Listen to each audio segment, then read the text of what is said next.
Di tengah dorongan kuat transisi energi dan peluasan mandatory B40, TBLA hadir sebagai pemain agroindustri yang siap mengambil peran strategis. Dengan kapasitas produksi biodiesel mencapai 765.000 ton per tahun dan kontrak FEM sebesar 686.000 ton untuk 2025, TBLA menunjukkan kesiapan mendukung arah baru energi nasional melalui hilirisasi yang terintegrasi. Nama saya Rima Juliansyah bersama rekan saya Febrian Lusmana dan Bagus Atmaja dari tim KI Asep IPB University memberikan rekomendasi buy untuk saham TBLA dengan target harga Rp975 memberikan potensi kenaikan sekitar 28,4% dari harga pasar per 4 Juli 2025 sebesar Rp760. PT Tunas Baru Lampung Tbk, salah satu perusahaan agribisnis terintegrasi terbesar di Indonesia yang beroperasi di sektor kelapa sawit dan gula. Perusahaan ini mengelola rantai pasok dari hulu ke hilir mulai dari budidaya kelapa sawit dan tebu hingga produksi produk hilir seperti biodiesel, minyak goreng, sabun, dan gula rafinasi. Saat ini, TBLA mengoperasikan kebun kelapa sawit seluas 83.744 hektar dan kebun tebu seluas 17.186 hektar yang tersebar di 3 wilayah strategis. Strategi hilirisasi ini menghasilkan efisiensi operasional yang tinggi dan memperkuat daya tahan margin. Pada tahun 2024 sendiri, penjualan bersih TBLA mencapai 17,41 triliun dengan kontribusi utama berasal dari gula, disusul oleh biodiesel dan juga minyak goreng sawit. Sementara itu, 93,4% dari total penjualan berasal dari pasar domestik dan 6,6%-nya berasal dari pasar ekspor, menjadikan TBLA sangat responsif terhadap dinamika kebijakan nasional, terutama untuk produk yang terkait dengan subsidi. Industri kelapa sawit dan gula di Indonesia bersifat oligopolistik dengan dominasi pemain besar yang menjalankan model bisnis terintegrasi dari hulu ke hilir. Persaingan sengit terjadi di hilir, sementara ketergantungan tinggi pada bahan baku masih menjadi tantangan utama di hulu. PT Tunas Baru Lampung Tbk menempati posisi menengah, namun memiliki keunggulan pada diversifikasi produk hilir. Dengan total 13 produk turunan, TBLA menjadi salah satu perusahaan dengan lini produk terluas di kelasnya. Dalam analisis Porter 5 Forces, ancaman produk baru rendah akibat hambatan modal dan regulasi. Daya tawar pemasok dan pembeli berada di tingkat sedang, terutama karena ketergantungan pada TBS non-plasma dan sensitivitas pasar retail. Ancaman substitusi muncul dari bioetanol dan transisi energi, sementara rivalitas industri sangat tinggi, berpusat pada efisiensi dan skala produksi. Di segmen gula sendiri, TBLA menyumbang lebih dari 450.000 ton atau sekitar 18-19% dari total produksi nasional, menjadikannya salah satu dari 5 produsen terbesar di Indonesia. Jika dibandingkan dengan pemain seperti DSNG, SDAA, SMAR, SGRO, dan SIMP, TBLA unggul dari sisi kapasitas biodiesel dan diversifikasi produk. Namun, dari sisi profitabilitas dan efisiensi operasional, masih terdapat ruang perbaikan agar bisa sejajar dengan peer terbaik di industri.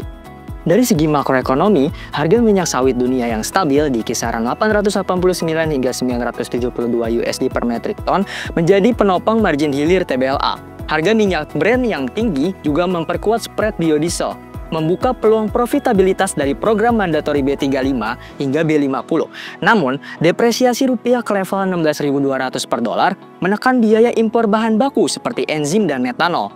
Dari sisi domestik, inflasi Indonesia yang rendah sebesar 1,87% dan suku bunga tinggi 6% memberikan sinyal stabilitas, namun sekaligus bisa menjadi penanda daya beli masyarakat menurun.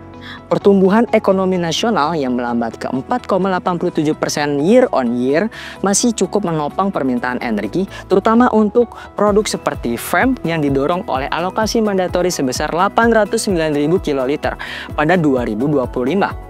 Kebijakan energi terbarukan juga menjadi katalis utama. Namun, ketergantungan TBLA terhadap subsidi BPD PKS dan exposure terhadap regulasi EUDR dan RED 3 dari Uni Eropa menjadi faktor resiko strategis yang tak bisa diabaikan.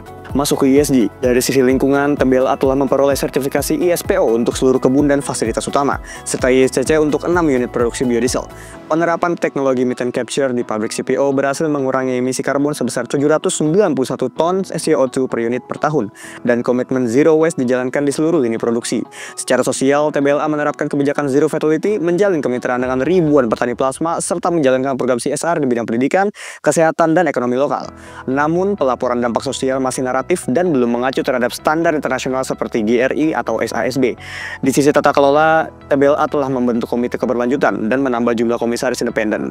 Meski demikian, proporsi komisaris independen mereka masih di bawah standar SDGs, dan risiko agency problem tetap tinggi karena struktur kepemilikan yang masih sangat terkonsentrasi.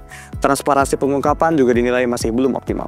Sekarang, kita masuk pada analisis kinerja keuangan TBLA untuk melihat kesehatan bisnis perusahaan dalam 5 tahun terakhir.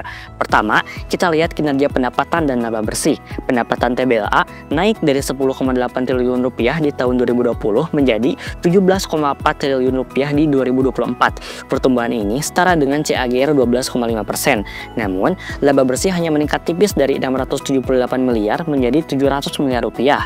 Artinya, kenaikan penjualan tidak sepenuhnya mengalir menjadi keuntungan. Selanjutnya, kita beralih ke rasio profitabilitas. Margin laba kotor turun dari 30,7% menjadi 23,4%. Margin operasional ikut turun dari 20,3% menjadi 10,8%. Net profit margin kini hanya 4%. Return on asset turun ke 2,5% dan return on equity turun ke 8,3%.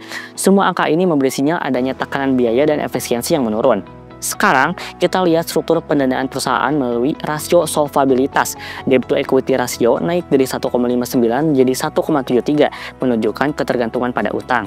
Meski demikian, rasio cakupan bunga masih di atas 3, sehingga kemampuan bayar bunga tetap aman. Berikutnya, kita periksa rasio likuiditas. Likuiditas TBLA melemah karena rasio turun ke 1,3 dan quick ratio ke 0,83. Ini berarti ruang membayar kewajiban jangka pendek semakin ketat. Terakhir, kita lihat indikator kesehatan finansial melalui Alpan J-Score. Alpan J-Score TBLA berada di kisaran 1,55 hingga 1,94. Nilai ini masuk zona abu-abu dan memberi sinyal perusahaan perlu memperkuat modal dan profitabilitasnya. Selanjutnya, kita masuk ke bagian penilaian saham TBLA dengan 3 metode valuasi utama. Metode pertama adalah discounted cash flow. Kami gunakan DCF karena arus kas TBLA stabil dengan proyeksi 5 tahun dan WACC 8,01%. Nilai wajar saham adalah Rp1.248. Analisis sensitivitas menunjukkan bahwa valuasi bisa turun ke 356 atau naik ke 2.551, tergantung asumsi. Kami juga menjalankan Monte Carlo Simulation sebanyak 1.200 iterasi. Hasilnya, 70% skenario menunjukkan saham TBLA berada di atas harga pasar, menegaskan saham ini under value. Metode kedua adalah relative valuation. TBLA dibandingkan dengan 5 perusahaan sejenis yaitu Salim Infomas, Dharma Satya Nusantara, Sumber Tani Agung, Smart Tbk, dan Sampurna Agro dengan rasio PER 6,48 dan PBV 0,74. Nilai wajar TBLA adalah Rp908 per saham. TBLA saat ini diperdagangkan sekitar 16% di bawah rata-rata pesaingnya. Ini memberi sinyal ada ruang kenaikan harga saham. Metode ketiga adalah dividen diskon model. Model ini relevan karena TBLA rutin membayar dividen. Dengan proyeksi dividen Rp52 per saham dan cost of equity 10,58%, nilai wajar saham adalah Rp905. Dari ketiga metode valuasi, kami memberi bobot 20% untuk DCF, 40% untuk relative valuation, dan 40% untuk DDM. Hasil gabungan menghasilkan nilai wajar Rp975 per saham, dengan potensi kenaikan 28,4%. Rekomendasi kami jelas, saham TBLA layak untuk dibeli. Berlanjut ke investment risk, dengan potensi tersebut, TBLA juga menghadapi 7 risiko utama yang perlu dicermati oleh investor. 1. Ketergantungan pada subsidi FAME, di mana segmen biodiesel menyumbang 26 hingga 28% pendapatan dan seluruh volumenya diserap oleh BPDPKS. Yang kedua, sertifikasi RSPL masih belum lengkap, membatasi akses ekspor ke pasar Eropa yang menuntut standar traceability. Selanjutnya, risiko iklim seperti El Nino dapat menurunkan hasil tebu dan TBS, menekan utilisasi pabrik dan margin EBITDA. Yang keempat, volatilitas harga komoditas berdampak pada arus kas karena margin TBLA sangat sensitif terhadap fluktuasi harga CPO dan energi global. Yang kelima, mismatch mata uang karena cukup besar biaya masih dalam US dollar sementara pendapatan utama dalam rupiah, memicu risiko margin di saat rupiah sedang melemah. Selanjutnya ada konsentrasi pasar domestik sebesar 93,4% menjadikan TBLA rentan terhadap perubahan regulasi lokal seperti HET dan DMO. Yang ketujuh, likuiditas saham yang rendah menyebabkan diskon valuasi PBV sebesar 5-10% dibandingkan dengan emiten sejenis. Lalu yang kedelapan, proporsi komisaris independen yang rendah menimbulkan kekhawatiran terhadap efektivitas pengawasan dan potensi entrenchment. Kami, tim Kiasat dari IPB University, mengucapkan terima kasih atas perhatian dan kesempatan yang diberikan.